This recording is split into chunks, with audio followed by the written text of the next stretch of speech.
And a very good morning to all. Thank you, Aniza, for the introduction. My first topic today is about pure tone audiometry. And I believe that you have been taught about this before, and you have experienced about this topic before. And this morning is about revision, okay? So a bit of introduction. As you can see on the slides, pure tone audiometry is not only for adults. Okay, it can be performed on children as young as 6 years old. Okay,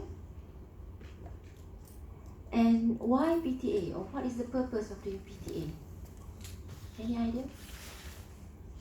Any idea why audiologists or why ENT ask audiologists to do PTA? To measure hearing threshold. Okay, you want to know whether your patient has normal hearing or hearing loss. Okay, that is the first reason. And the second reason, if your patient has hearing loss, you want to know the type of hearing loss, the severity of hearing loss, the laterality of hearing loss, and configuration of hearing loss. Okay, and another reason is to determine the appropriate intervention for your patient. If your patient has whether hearing aids or cochlear implants is suitable for them, or they require medical intervention.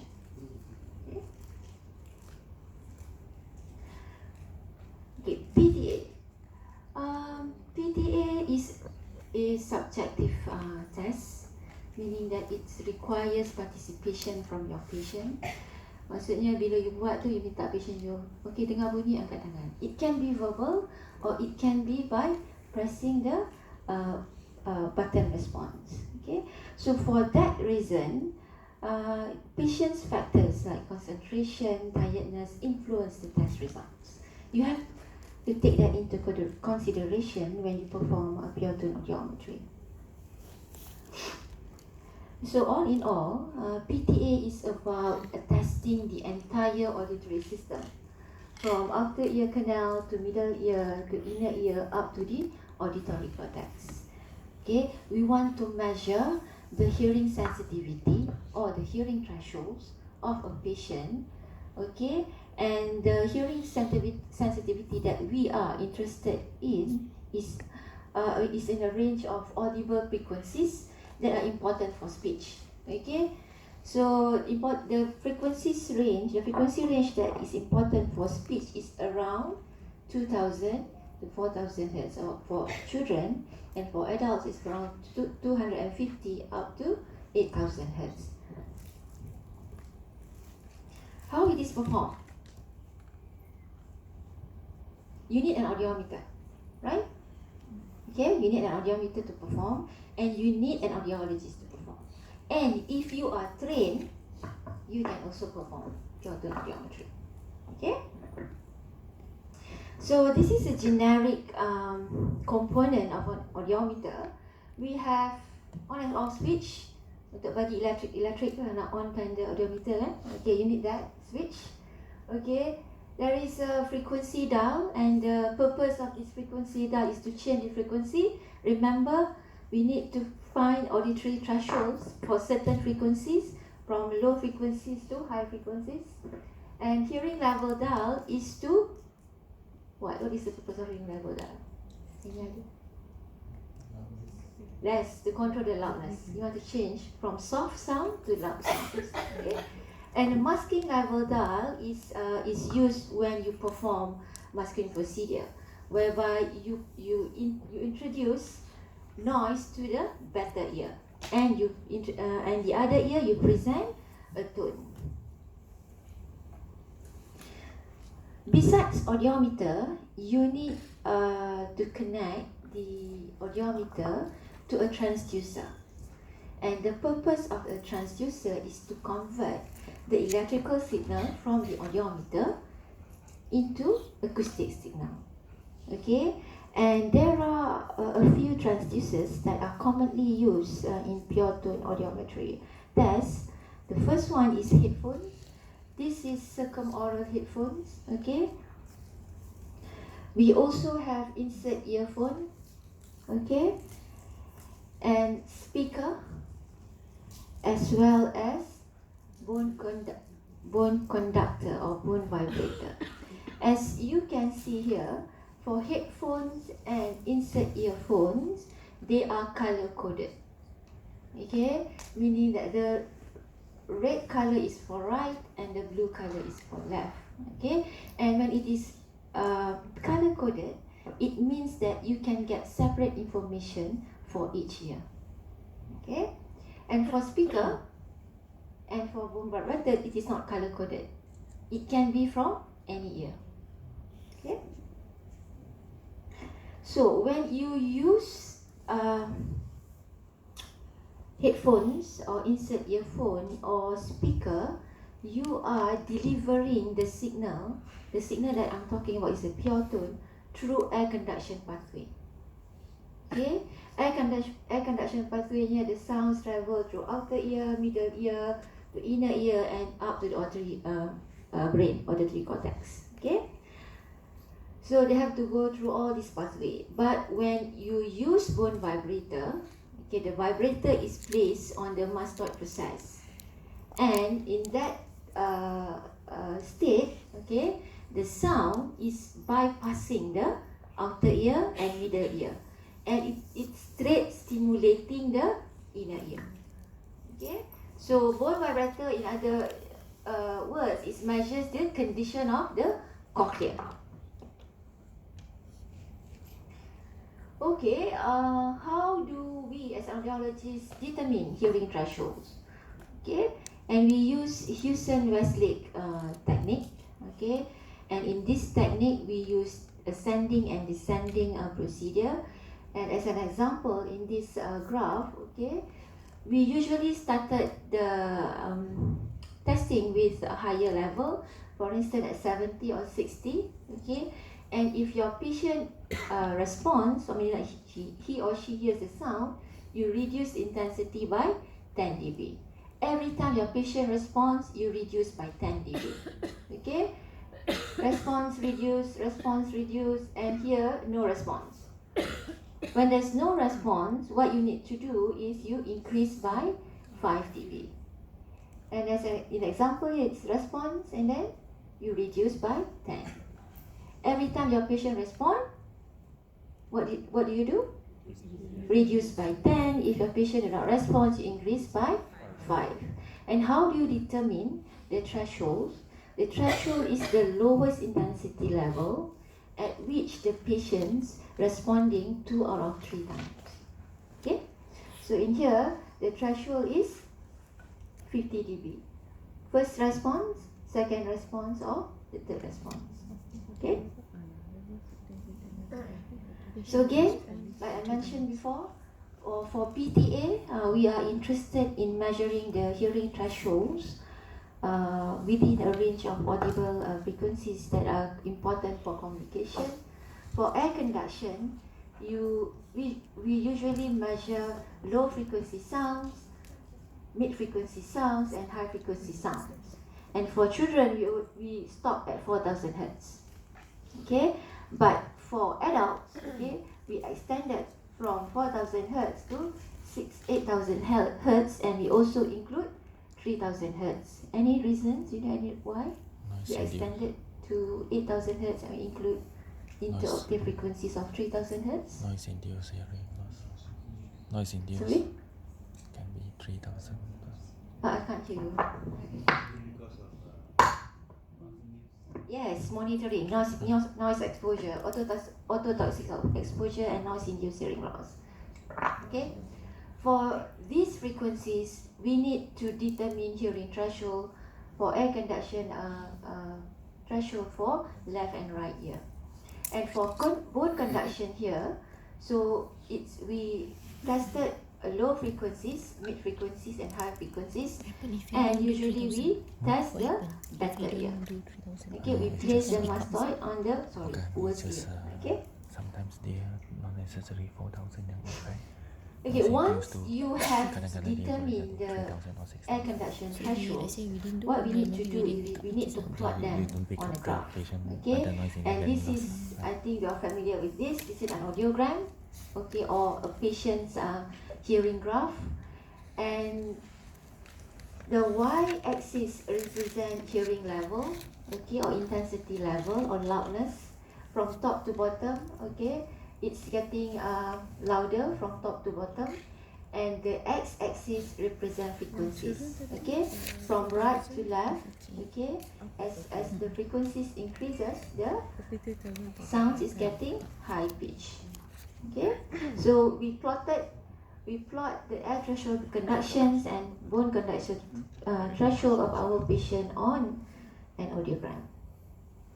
Okay, in some clinics, okay, we provide legend for right air conduction threshold, bone conduction threshold, and left bone conduction threshold. In our clinic, we do not provide this legend because we want our students to remember in case when they are practicing, there's no legend stated in the audiogram. So for air conduction and bone conduction threshold, we have unmasked thresholds and we also have masked thresholds. Okay, what's the difference between unmasked and masked thresholds?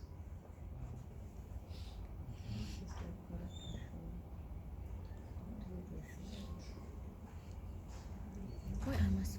Mask threshold is used when you perform masking.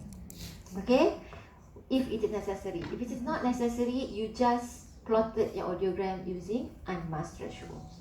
Okay, so for right ear unmasked, this is the symbols. Okay, unfilled circle for right unmasked, filled circle for masked thresholds. Okay, cross for left unmasked, and hourglass symbols for masked air conduction threshold for left ear. And for unmasked thresholds, we do have differences. Okay, in our clinic we use triangle. Okay, in other clinic they do have different symbols like this. I don't know what this symbol is called about for left and right. Okay, and for masked thresholds, okay, this is for right, a bracket for right and left. For speaker we use right angle. Okay. Okay. I mentioned before that sometimes we do need to perform air conduction masking. Okay, and masking is all about preventing the better ear from responding. Okay, when we do Kyoto thresholds. Okay. There are two rules and there are two ways of. There are three rules and there are two ways of doing air conduction masking. And the first rule for air conduction masking is this. So you compare between left and right ear of the unmasked air conduction thresholds. And it depends on the transducer that you use. If you are using headphones, okay, the difference needs to be at least 40 dB. If you are using insert earphone, the difference between these two thresholds need to be at least 50 dB. 50 dB. Okay, that is the first rule. Comparison between unmasked thresholds of right and left ear. How about the second one? Second rules for air conduction masking.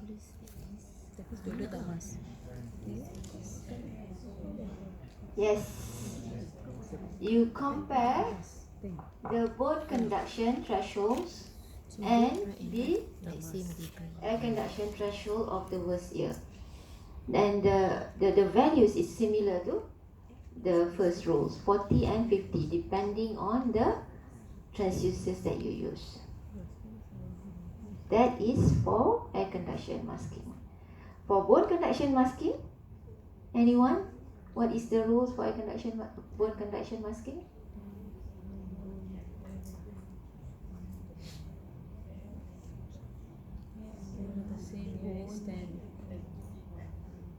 The difference between air conduction thresholds and bone conduction threshold of the test ear must be more than 10 dB. Okay, alright. So in this case, which frequency that you need to, which ear that you need to mask? Right side. Okay, because this more than 10 dB, and what frequencies are required to be masked? 250 sometimes 1K. 500, 2K paling tak. 1K, 250. Good. Tak perlulah belajar ni dah Was pandai. more than 10 dB. Dan tak payah. Dia stand out. Okay. Alright. Regardless of thresholds that you've got, especially from air conduction thresholds, the information that you can get from air conduction threshold is severity of hearing loss. Okay? You can determine whether your patient has normal hearing, or if your patient has mild hearing loss, moderate hearing loss, or severe or profound. Okay? And again, you have to remember the range. Okay? So anything above 20 is considered as having hearing loss. Above, okay? Above. Anything above, okay? 20. Going down, below 20 is considered as having hearing loss. And another information that you can get from air conduction threshold is the shapes, okay, or configuration. You want to know which frequencies are having hearing loss more, okay? And I'm going to show you some common configuration first. We start with flat shapes or flat configuration. And for flat configuration, it is defined as the threshold between adjacent frequencies is not more than 5 dB. That is called flat configuration. And for sloping hearing loss, as you can see here, okay, the hearing loss or the hearing level is getting is reduced as frequency increases, okay, and the difference between the adjacent frequencies, especially at the high frequencies, is between 10 dB. Okay,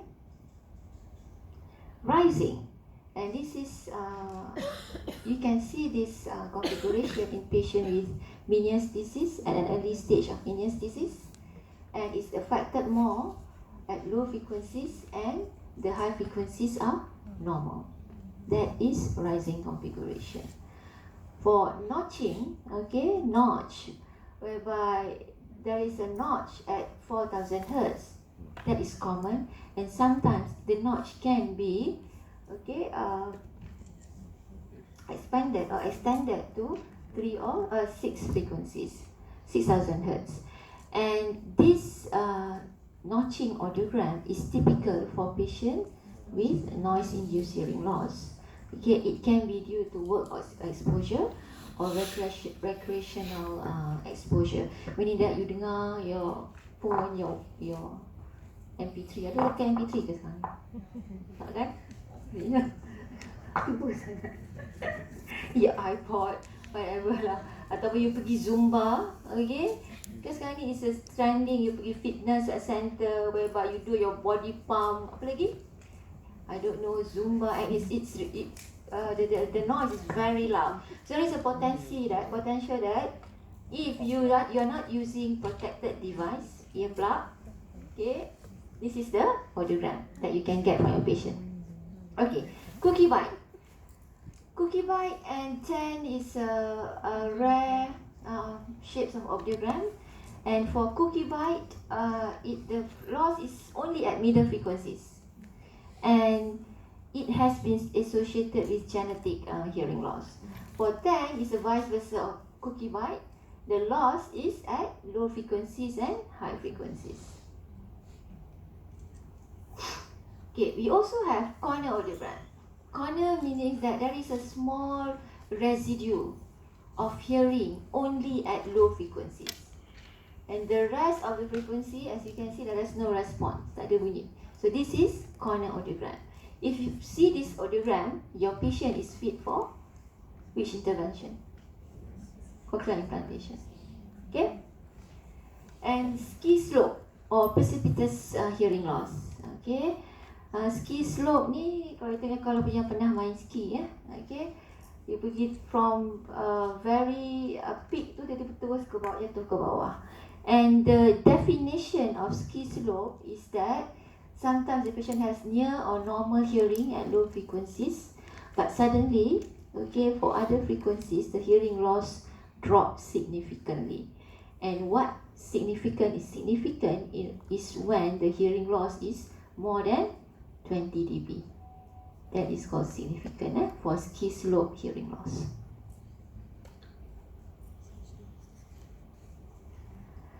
Okay, what else that you can get from air conduction thresholds? You can get information about laterality or symmetry of hearing loss. You can determine if your patient has bilateral hearing loss.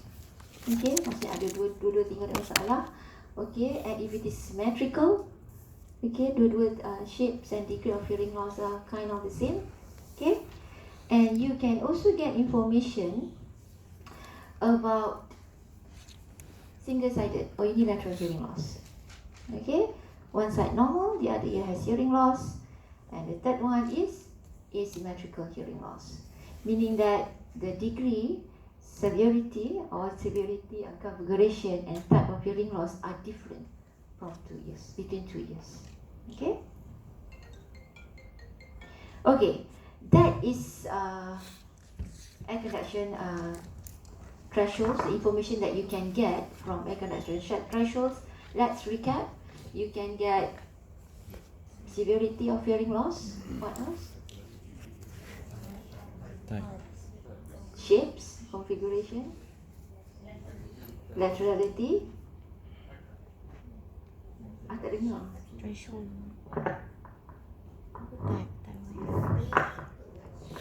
Type. You cannot get or determine type of hearing loss from air conduction thresholds. Tak boleh ya? Tak boleh. Okay. You can only get configuration, shapes. Okay. Laterality, severity. Kan? Okay. Okay. To determine the type of hearing loss, you need bone conduction thresholds. Okay. So there are 3 types of hearing loss. First is conductive hearing loss. Okay. And the characteristic of bone conduction thresholds for conductive hearing loss is that the bone conduction threshold is within normal range. The impact threshold is only for air conduction. Okay? For conductive, just remember bone normal, air conduction tak normal. That is conductive hearing loss. Okay? For sensory neural hearing loss, okay? What's the difference between conductive and sensory? Both are not normal.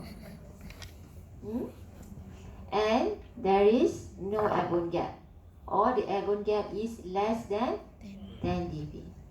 Okay? And mix is combination of conductive and sensory neural hearing loss. Okay? Again, remember, type of hearing loss can only be obtained if you have bone conduction thresholds. Air conduction tak boleh Okay, I think this is my last slide. Okay, how do you interpret an audiogram, or what information that you need to include when you interpret an audiogram? Any idea?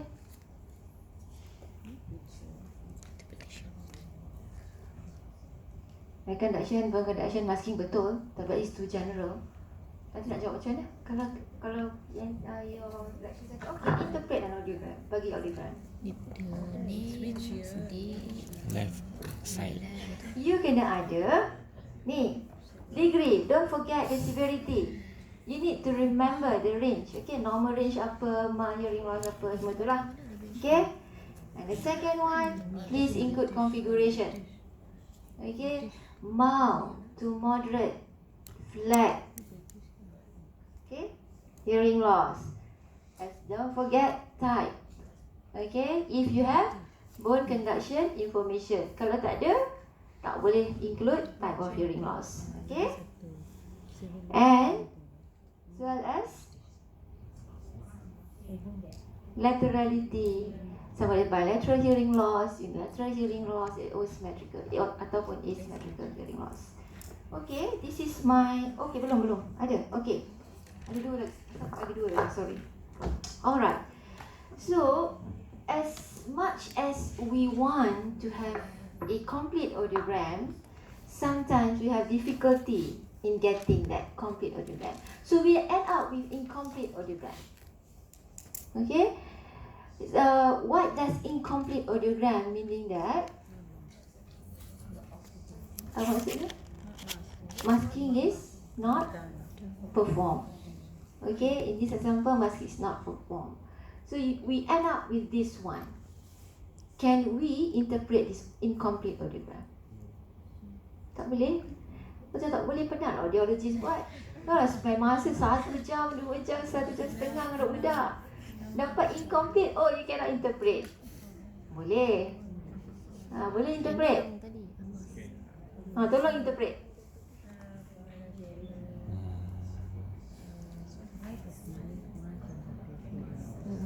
Right.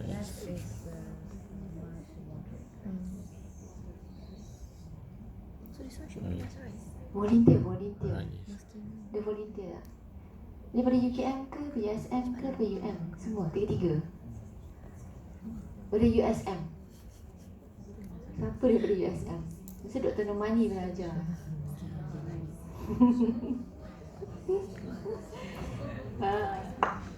Dr. Normani ni, power tu. Macam mana? Boleh interpret tak? You can still interpret the audiogram. Okay, in this case, any takers? Bilateral hearing loss? Bilateral conductive hearing loss? Kenapa you kata bilateral conductive hearing loss? Ni Wyvern. Nampak Wyvern.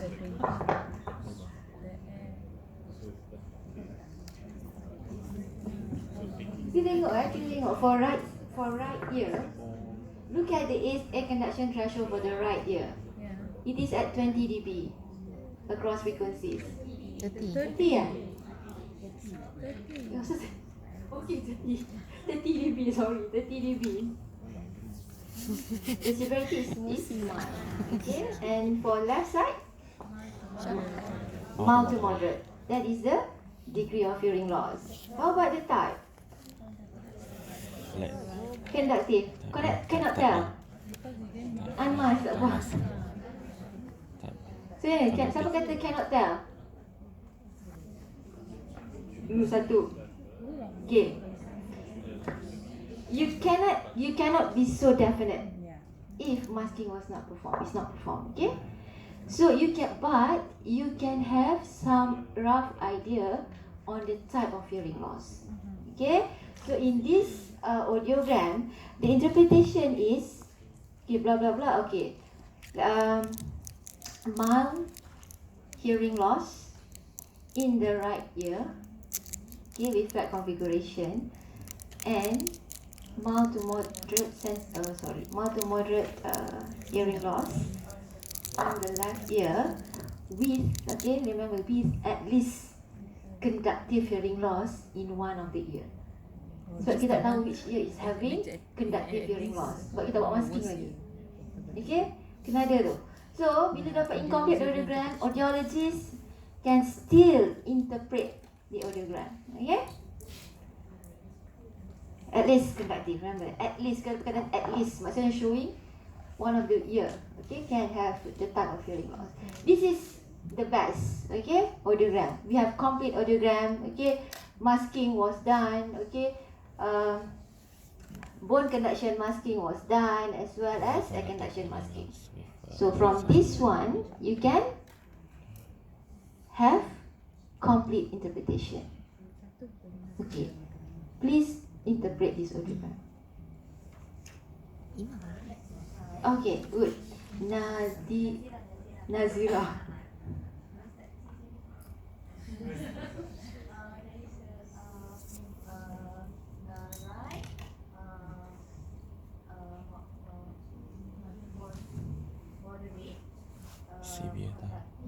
Severe, moderate.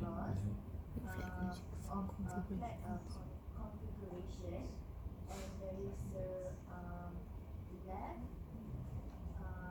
mount hearing loss with flat configuration. No type for the left side? Oh, we cakap tadi ya. Okay, correct. So for right, sorry.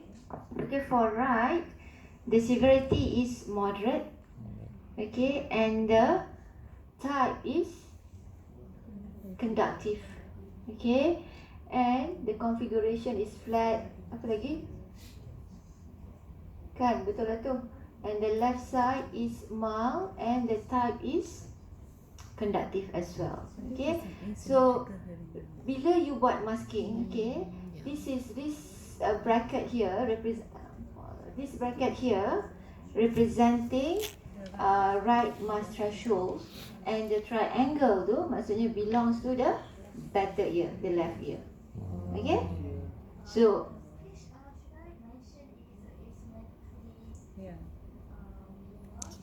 kenapa you kata asymmetry? Both has conductive hearing loss and the configuration is also flat. So you cannot say that it is symmetry. Okay? Asymmetrical when you have differences in terms of configuration, type, okay, of hearing loss between the two ears. Okay. Right? So this is my last slide. Any question? Yes.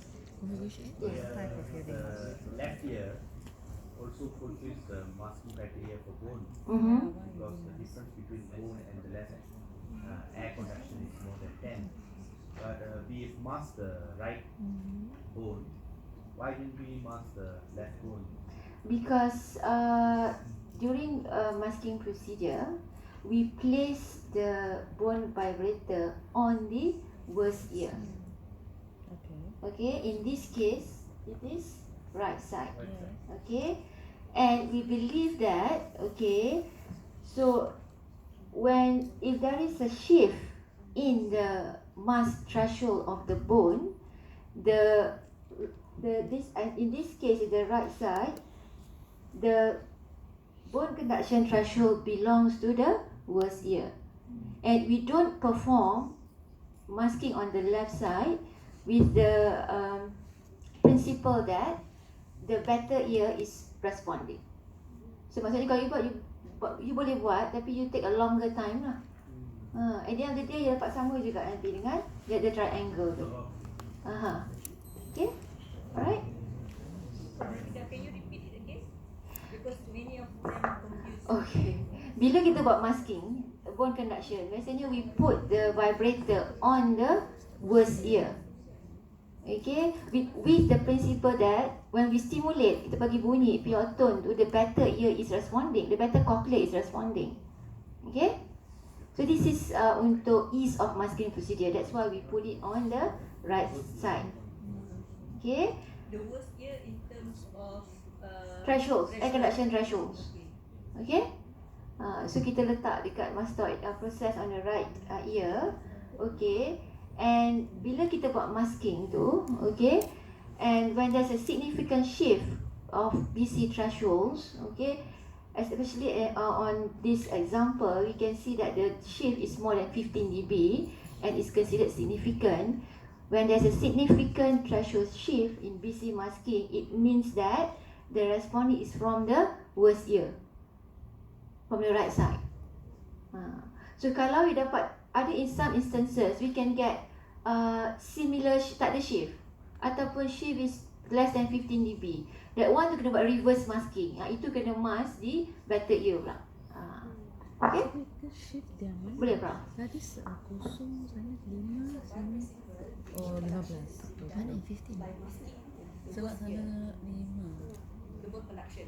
Bone mask bukan by principle is masking the ni, masking the better ear. Okay, bone masking you mask the better ear, but air masking you mask the worst ear. No, Air masking. Better ear. Masking by principle, masking is about masking the better ear. We don't want the better ear to participate during the threshold seeking procedure. Both AC and DC.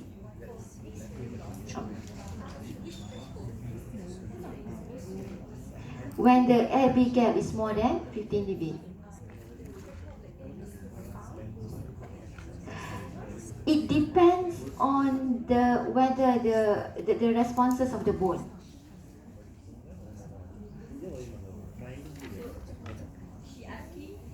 Profound, right? Whether it's mixed or sensory neural hearing loss. So where there's the threshold is 70 and above, that's the vibrotactile. Yes. So normally we will say that one is profound hearing loss. It doesn't mention that this is a mixed hearing loss because of vibrotactile. Yes, that's correct. If you have, that's why I kata it depends on the bone conduction thresholds, whether it's vibrotactile or whether it's hearing sensation. If your patient say that at low frequencies, but usually vibrotactile occurs at low frequencies, 250 up to 1000 hertz. And when you perform your PTA, BC masking or BC thresholds, and you ask your patient, uncle, auntie, dengar ke rasa gegak? Kalau dia kata, oh saya dengar, and you have significant gap, kata your example is that your patient have profound hearing loss, but the patient kata, oh saya dengar, that is considered as mixed hearing loss. Sebab it's a true hearing sensation. Dia dengar. Kalau dia kata, you bagi bunyi, oh saya rasa gegar. Gegar maksudnya is a tactile sensation. Maksudnya the hair cells is not intact, it's damaged. So you can say that it's sensory neural hearing loss. That is vibrotactile lah, responses. Okay? Yes. Another One more question. question. When it comes to incomplete audiogram, Yes. in USM we are routinely asked that if we mask the ear, what are the possible patterns you can see? Mm-hmm. So like one is like the hearing threshold remains the same. Another one is probably like 1 year is a dead year. And could you explain on that? Like what are the other outcomes that can possibly be? You have already explained the other outcomes. Only two. It can remain the same or it can be worse. Okay? Yes. How about if let's say during the plot that plotted by our PPST or the audiologist, only one bone conduction threshold. The another one should we assume that it is symmetrical or Are you talking about unmasked threshold ke, Prof? The triangle tu ke? yang yes yang Yeah, that is we discuss about that. That is if you have this type of hearing loss, Is it apa ni? doesn't fit Incomplete audiogram macam ni Prof? skin? You ada ni je kan? Triangle ni je kan? So this is incomplete. why We they call it not complete? what is trying to It depends on the patient and the time of the appointment lah. Biasanya incomplete ni we usually get from children. Okay, then I'm gonna show Sometimes they don't understand the masking procedures. Okay, so that's why we end up with incomplete audiogram. So bila ada incomplete audiogram ni, okay, you can still macam ni worst dia is interpret the ini worst audiogram. Interpretation is in terms of you can have definite says on the degree and configurations of hearing loss, but in terms of type hearing loss, it cannot be so definite because masking was not performed. But you can have some rough idea about the type of hearing loss. That's why tadi tu dalam kita discuss tadi, in this case, the type of hearing loss is at least conductive hearing loss in one of the ear. Sekejap kita dengar dia dulu. How about if let's say the explanation is the plotted over the 1 year when the contralateral ear is considered as normal. That means zero. Should they plot or they can assume that one is, if let's say the threshold is zero, you just plot on it on 1 year. The BC thresholds ke Prof? Yes, kena plot jugalah. So we can ask them to do it again or plot it. For normal hearing, I'm talking about normal hearing. So for normal hearing, if the range is between minus 10 to 10 dB, biasanya you can plot or you, yes, sometimes you don't. But if the hearing loss is at border